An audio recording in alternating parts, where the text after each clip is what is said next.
We had the privilege to interview for PCR Online Dr. Paul Sorajja from Phoenix, Arizona. Yesterday, Dr. Sorajja presented at TCT 2025 the result of the SUMMIT trial, which is a prospective single-arm trial evaluating safety and effectiveness of Tendyne implant in patients with mitral annular calcification and associated mitral regurgitation or stenosis. 103 patients were effectively treated among 37 U.S. sites.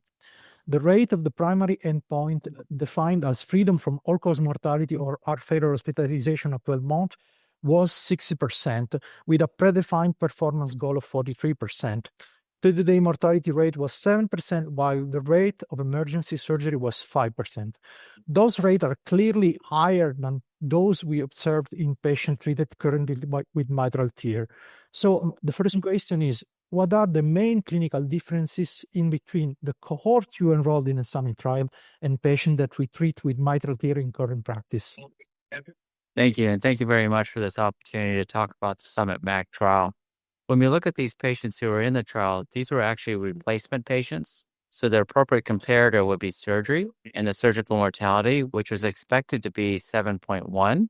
We had an observed mortality of 6.8. And the expected mortality for surgery actually does not take into account the presence of severe MAC. So comparison to TEER would not be appropriate because none of these patients were repairable. Screening failure allowed to treat only 25% of screened patients. What are the next technical steps that we need to take to expand treatment opportunities?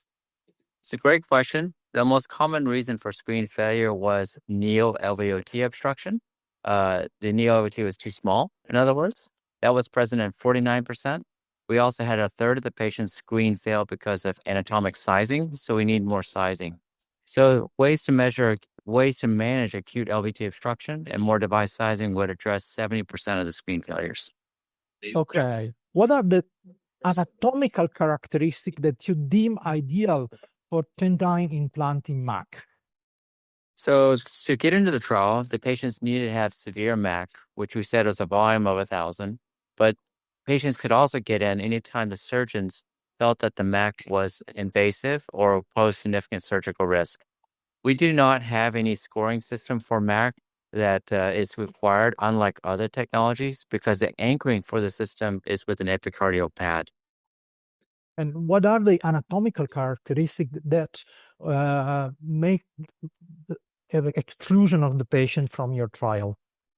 Yeah, so severe mitral annular calcification. The average volume was 5,700, so very severe mitral annular calcification. Most patients had severe MR, 12% had severe MS, and a very small number had evidence of mixed moderate MR and MS. Okay. So in conclusion, what is the main clinical take-home message that you can derive from your study? So the main clinical messages are that this is the first ever TMVR study of a dedicated TMVR device in patients with severe MAC. So it helps to address an unmet need because patients with severe MAC are heavily undertreated. We had a lot of patients who had high technical success, over 94% had success, and that was associated with clinical improvement, with improvement in quality of life. There was some bleeding related to the apical management, but it was small, about 3%. And overall, the trial was very positive for our field. Okay, thanks for joining us on PCR Online, and congratulations for your presentation and the simultaneous publication on JACC. Thank you so much. It's a pleasure.